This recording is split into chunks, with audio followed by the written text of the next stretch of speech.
225 billion. Akwa Ibom is owing 214 billion, which sum up to 1.56 trillion. That's coming from 5 states. And also among the list, you look at the top, the least indebted state in the federation, we have Jigawa State pulling that of 31.3 billion, which is the lowest, and followed by Ebonyi State, which is 42.1 billion. Then the Federal Capital Territory is owing about 50 billion. Kebbi is owing 52 billion, and Nasarawa State is owing 54 billion. So, like I said, we'll be looking at the burden the state and their debt body. Remember, on one of the platform program this morning, we looked at a report coming from the NMPC talking about a deduction in the federation account that about 328 billion will be deducted from the federation account. And if you look at most of these states, they rely solely on allocation coming from the federation account. Very few of them have a vibrant IGRO that is able to sustain. And joining me in the program to look at the debt burden of some of the states, I have with me on the studio Mr. Bade Joko. You're welcome, sir, to the program. Good morning. It's good to be here again. Yeah, good morning to you. Looking at some of the debt profile, we are familiar. Most of the time we talk about Nigeria debt. Most time people look at the debt profile of the federal government, but unknown to us that some of these states contribute like a burden to the debt system of the country. And looking at 5 states owing close to 1.6 trillion naira. I just want us to look at is there a prospect in this huge debt, or are there, because I saw a report talking about domestic and foreign debt, and a particular state like that of your state, when they gave a kind of like a financial statement as of 2019, when they came on board talking about this present administration, they said they made a domestic debt of about 99.358 billion and a foreign debt of about 141.14 billion, which is about 136.5 million dollars. So as of December 2022, the domestic debt, which was 99, which is about 100, have risen to 142.56 billion, while that of the foreign debt have reduced to 85.26 trillion. And they made reference to this issue of foreign exchange. So I wanted to make a sense out of this area of states being indebted. Some are having a local debt, some are talking about foreign debt. How do you please make a sense out of these debt profiles? If you want to dig deep about the reason why states are being indebted, some will say it's their choice. Some will say it's because of the system, the structure that we have that has left them with no other choice. Speaking on the structure, we have a situation in Nigeria where resources are domiciled in the states, and those resources domiciled in the states are controlled by the federal government, meaning that they are now to collect a monthly allocation from the extraction of these resources from the federal government every month. Now, the way the federal government would exploit those resources is not the way the individual states will exploit the resources. In other words, federal government is not even doing enough in terms of exploitation, converting those resources. Yes, there are some that are not even touched at all, and the states are just there because the federal government has the exclusive right over those resources. And even the oil that is being exploited, federal government is far away. The way the state will monitor, the other day we were talking about oil theft. All these are coming up because the federal government is the one in charge. So oil theft has become a big issue, and is a revenue leakage on the part of the government. Then the other ones that are not left, if the state had control over those ones, they can use them to convert to their own IGR.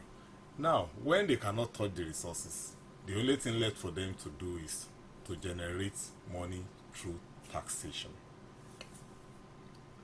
It depends on the kind of economic activity going on in the states. That's what will determine the level of taxation that the state can draw, aside of the payee, which are tax drawn from the fixed income earners, civil servants, and those who are working for establishment. This puts part of the reason why the states are not viable economically. So that's on the type of the structure. On the type of the on the part of it being the choice of the state, the fact that you don't control resources does not limit your capacity to think outside of the box. State like Lagos has, because of the cosmopolitan nature, can generate huge IGR falling from taxation and of course various levies and what have you that they have in place there, and that has helped them in a way. But when you have a situation over the years, so many things were left undone, and you have the civilian administration coming up wanting to do everything at the same time. And don't forget, we import a lot. Importation is one of the reasons why the debt profile of all the states, even that of the federal government, is that high.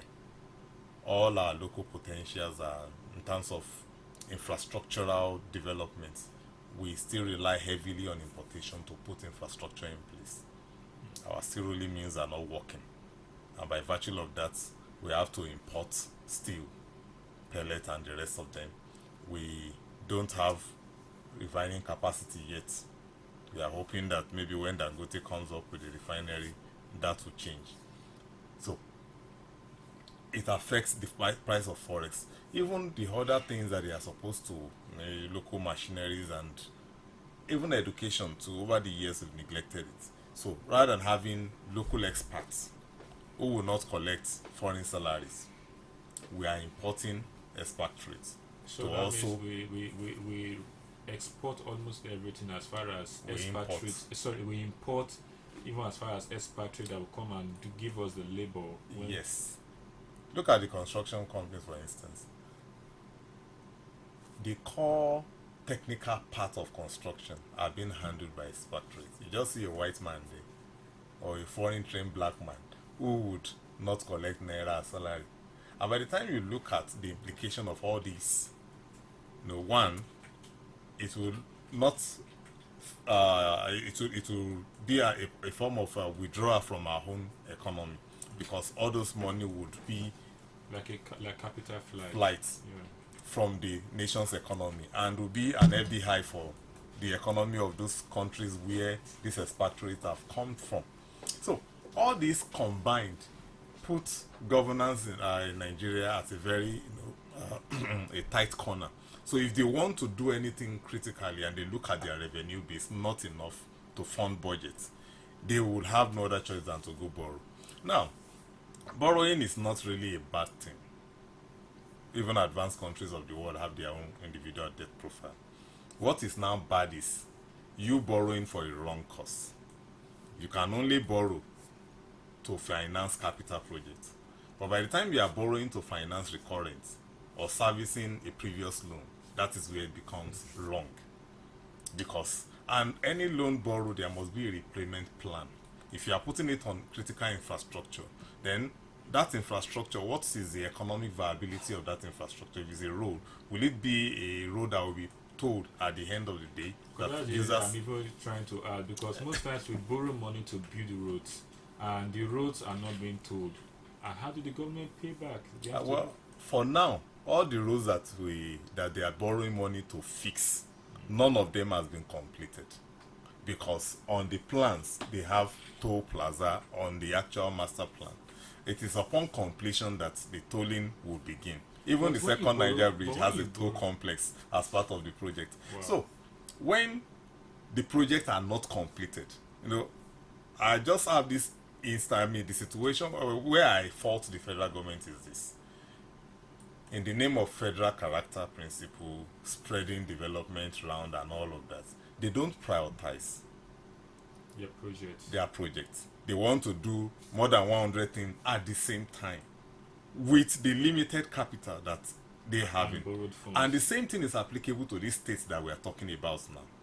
Take for instance, when you have projects across your state, 33 local governments, you look at the importance, the economic importance of all the projects. There's a circular road there which could be towed by the state government, which for now has been abandoned, and yet this present administration has wasted billions doing projects that will not really have much economic value like that, because these are projects that you cannot say you want to charge people for the usage.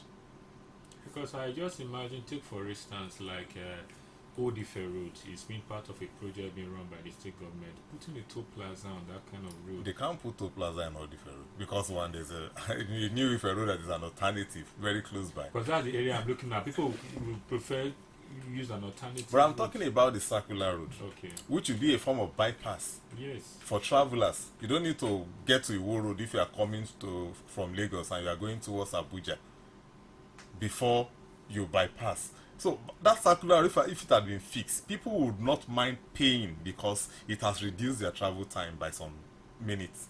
But when that road is left there for whatever political reason, because that's the only reason why this present administration have not really put in much effort to fix that road. So if that is not done, you will not have a source of alternative revenue in place that can add to your IGR for you to now use to do other projects. So that's why I said priorities matters here. Government seems not to be getting their priorities right when it comes, and that's why they keep mounting debt upon debt and the debt profile keep increasing. And when you have situation like that, in an attempt to want to boost IGR, to say, okay, let's be using IGR to fix the current, it is the people that are not benefiting much from government that you still fall back upon in terms of levy, tenancy, payments, and taxation. So now let's establish a fact here from some of the things you said, which means the only source of revenue to state governments is through taxation. For now, because they do not have control over their resources. Okay. So that means, because I try to look at the profile of states when it comes to mineral resources, I discovered that almost all states, not just all states, including the Federal Capital Territory, has one or two things that they can actually get as a mineral resource. Look at that of KB State. KB State has gold.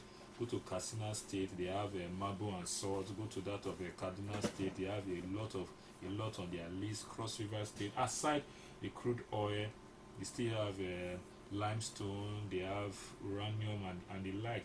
So does it mean that if we don't fix the structure itself, we'll continue to have this issue of state going into debt to fund their budget? Because with this NNPC proposal that April, we've not even gotten to April. They are proposing that April they are going to deduct from the Federation account, which is a major source of revenue to this state, about 328 billion naira, and state are finding it difficult to pay salaries. Even without the deduction, some states are either paying fractional salaries, or is it modulated salaries that is called, or owing. Only few states are viable when it comes to salary payments. Others are struggling, and they are just paying 30,000 naira. And by next year, I'm sure Labour will start demanding for a review of that salary, because it would have been due by then. Now, when the structure is not adjusted, states will keep having excuses. Even with the current structure, there are still things that they can invest heavily on that will plow back returns. Like a state enterprise. Yes.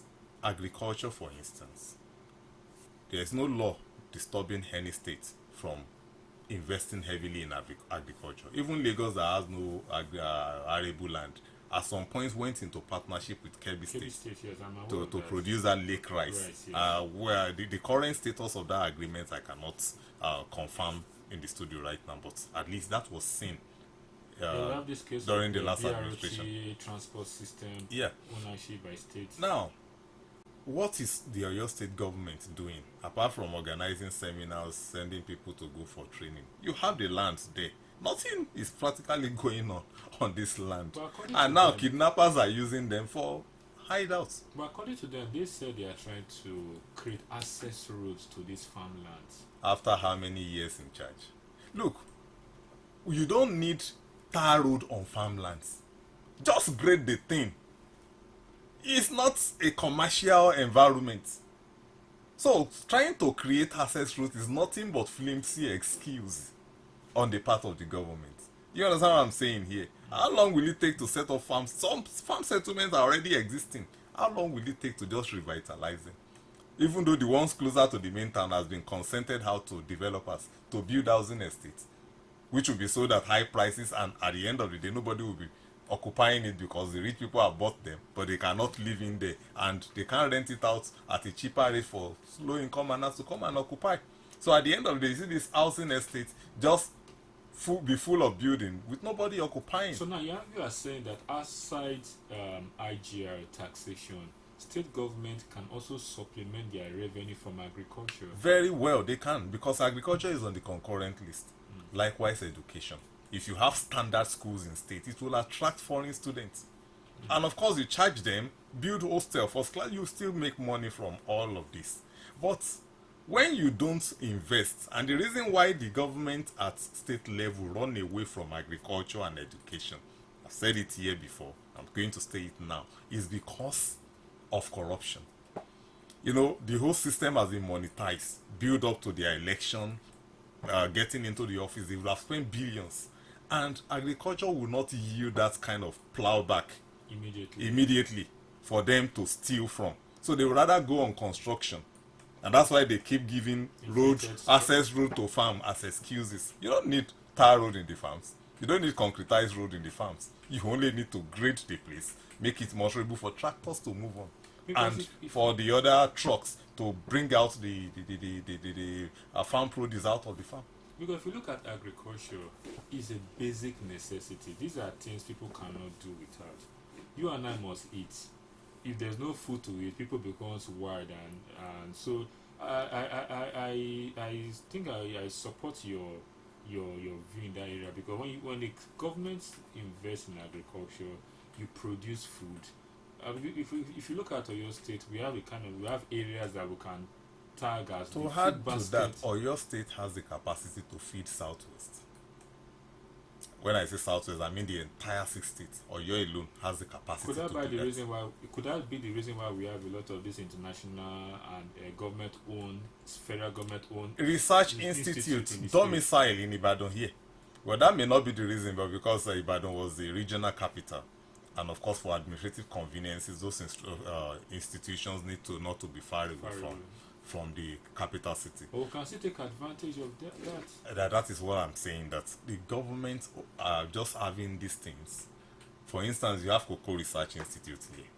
Where is the cocoa plantation owned by the state government? We all buy chocolate. Where is it? You understand what I'm saying? Look, Ondo State government, at least they've encouraged this beverage industry situated at Ileoluji, simply because they have a cocoa plantation there, and it is a cocoa produce that is closer to that the they used to make that beverage.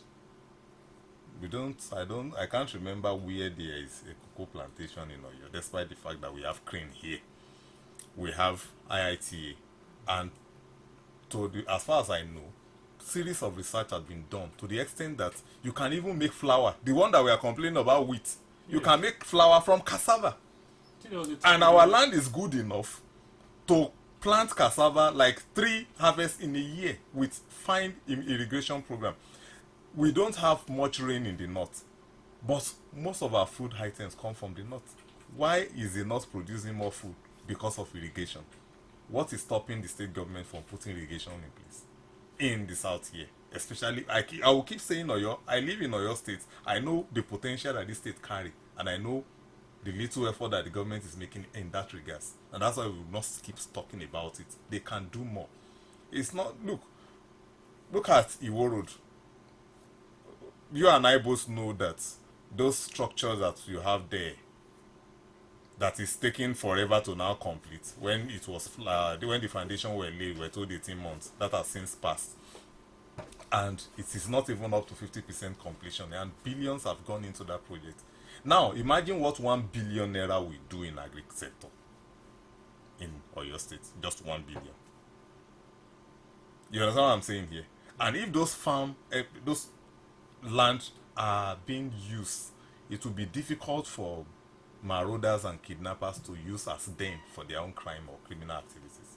So these are things. It's even an indirect way, an indirect security. Why? Because the local miscreants that are going about committing crime will be busy working. You get them engaging in farm something, and they will be making be productive for themselves.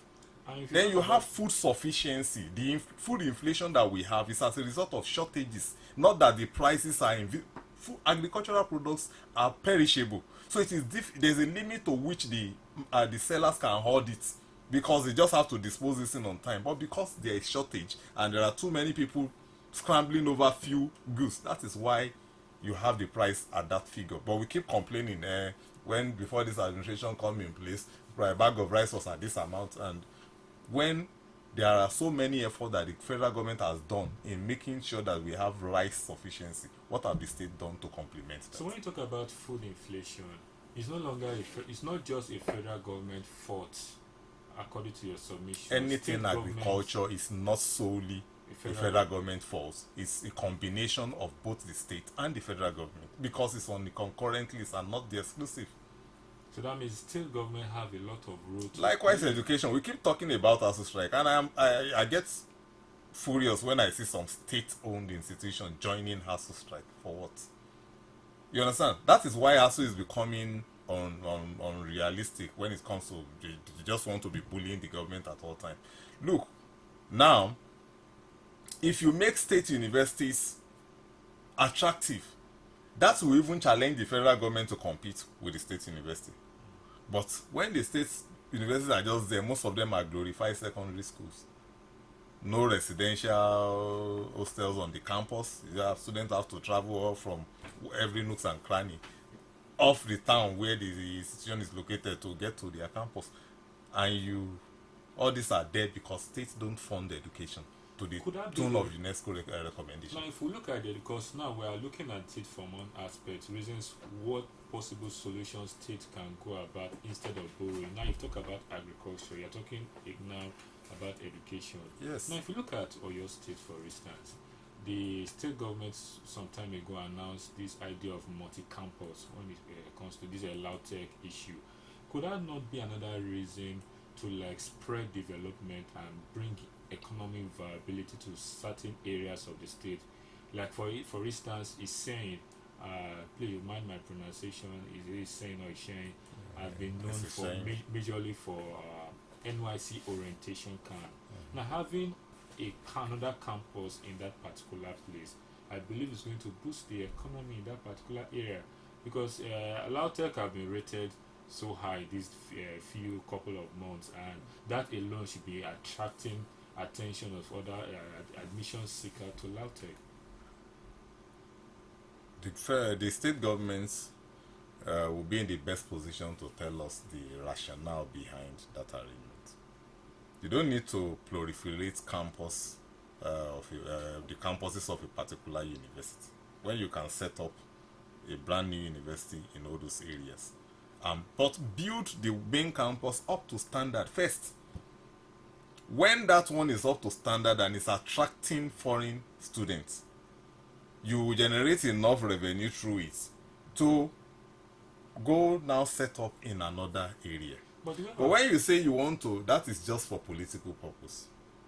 There's no other reason behind a multi-campus arrangement other than politics, so that others will have a sense of ownership of the state institution. That, okay, we have a campus here in our town too. The presence of the campus, fine. Some people will build hostels. It will increase economic activities. But there are other activities that also bring such things into that environment. Like the agriculture we talk about. Ishenyi is in Okeogun. Okeogun is the main agricultural hub. Basket of Oyo State. But it's not feeding Oyo State because they have been abandoned.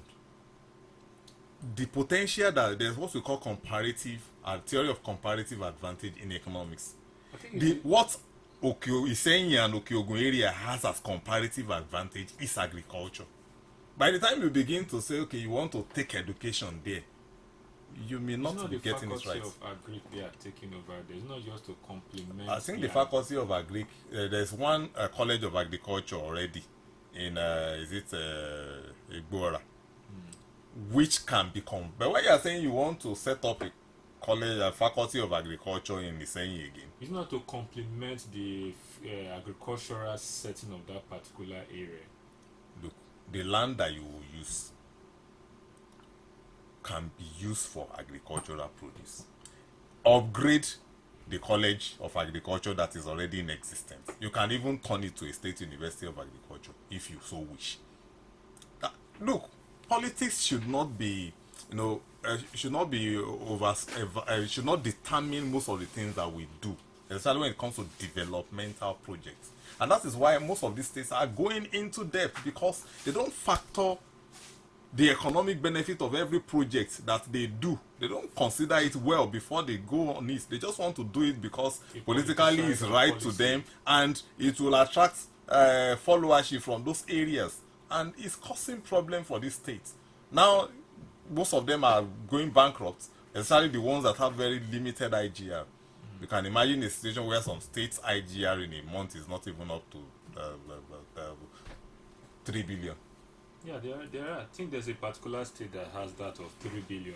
Yes. And you are owing over 50 billion. And the monthly allocation also may not be more than 5 billion. And they would have, have a state civil service over bloated to the tune of maybe 8 billion. And that is why they are having issues in the payment of the salary, because we have over bloated civil service across board. Because if we're to look at it from, because reasons why state go into debt, like you talk, this civil service is another major issue. Remember, Kaduna State government came up with a kind of move that attracted the public, kind of like a downsizing to cut off their costs. I don't think it's another area state government can look into, because when your state government came up with their financial expenditure, they made a statement about foreign debt. Remember, if you are on a foreign debt of about $1 million, for instance, 2018, the value will be different from that say $1 million in 2022, because dollar then was, I think, about 300 plus, and now it's about going to 500 plus. So that means if you are going for foreign debt, the burden gets deeper as our naira gets devalued day by day. So can't they look into this area of downsizing or thereabouts? Well, downsizing, I used to say, is not something that the government can now want to start, because when you downsize, you're not reducing the overhead that has already been overbloated. Why am I saying this? A civil servant that you want to lay off will still be on your pension scheme. You'll have to go look for gratuity to settle them, except you want to scrap the pension and say state will not be paying the pension anymore, we'll only give you gratuity, which is a $1 sum, which most workers would not want, because they have spent their active years, their productive years in the service. And the time you want to lay them off, what business idea do you expect them to manufacture when the civil service law does not even permit them to do business apart from agriculture? Do you understand? Yeah. So these are reasons why you see labor union rising to criticize or to fight such moves coming from any state government. Yeah, you can be part of this program. I'll open the phone lines now. You can call 090-2280-959 9257. I'll take that again, 09022809257. You can also call 09161047698, 09161047698, and also you can call 08110526487. These are the numbers you can call to be part of the program. I have a caller here. Hello. Hello. Good morning. Yeah, good morning. Your name and where are you calling from? Okay. My name is William B. from Ojo, at the bus stop. Oh, Area. okay, go on with your thought, please. Yes, I'm enjoying your program. Kudos to you for putting up this program this way. The man in the stage there, he has hit everything it takes for each state to be able to reduce everything on debt. This agriculture person he came in for, have it in the mind of this poor man. If government have set up an agricultural set up for where to reduce all these touts, all these we are seeing that committing crimes here and there. Government don't have a plan for them, more especially when these young youths are growing. The government have the to have a task force, this boss the road, ask what they can do. If it is a benefit, there is a town settlement somewhere. You draw the idea. They put there and according to their talent. Before they will come out, they will already be remanufactured as rehabilitated as human beings. It will take time before they come out. And outside the government, that farm settlement, I am asking questions. If the don't state have farm settlement, irrespective of the one that the individuals are asked and say we will hold place or the other, I don't think we will have food scarcity, and they will have reason to reduce house, reduce unemployment. And people will begin to enjoy learning hard work in that farm settlement. Even these our women, some will learn training, tailoring, and every other thing there. They can be able to work uniforms for people, farmers, and every other thing. There will be a time of bringing in crops into the markets of itself. They will know that this one crop is coming from government. All this watermelon and the cucumber, everything, government will produce. When we sell in the market, you know that from a real estate farm settlement, people buy it at this price. Then the individual will have and use it well. And I think thank you very much. Thank you very much for that submission, and that's one of our caller.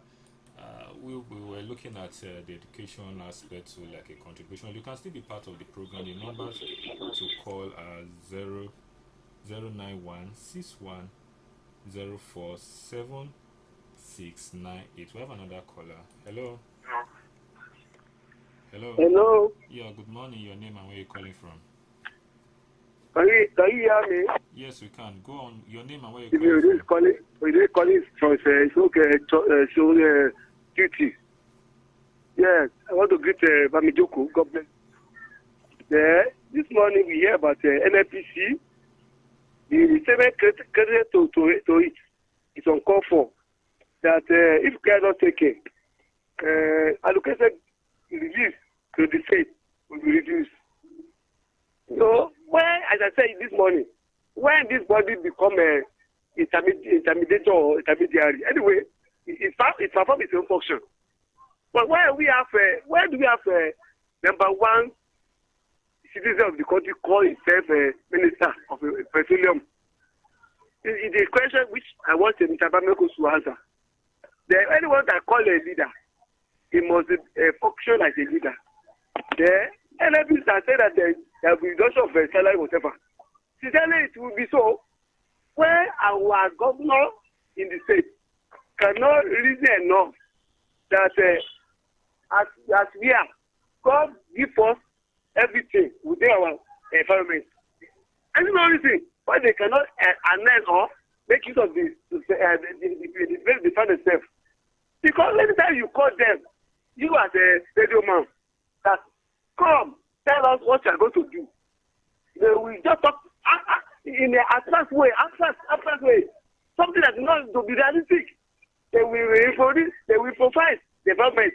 They will make sure that medium that will be what do you call it? The industry, medium, small cottage. I say, I didn't say. So I picture. Thank God that it's in the concurrent list. I see no see who are holding them to arrest or do something to be useful for us. Number one, agriculture is in the concurrent list. It's not the quick list. There's do something about that one. Nigeria, they always say that Nigeria is a mono economy. Anytime I hear that one, I'm always happy because they hide under that fucking thing. Most of agriculture most of offices like a custom office, migration, all these things, here aviation, the money they have for port. What are they using for? Yeah, so we don't need to be fool. We are not a fool person. Yeah, so they need to wake up because that's the problem. We are today. We are the thing. Thank you. Thank you very much. We have another caller. Hello. Good morning. Yeah, good morning, sir. Your name and where you calling from? Thank you very much. I am Primate Shitu calling from Ogun State in Ijebu-Igbo.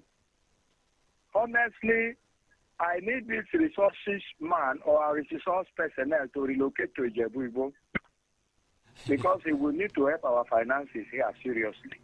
No problem. Yes, thank you for your analysis this morning. But I think we should establish some facts which you emphasize seriously. There is no crime in borrowing. There is no crime. Even America is on the highest list of borrowers. But what is exactly the problem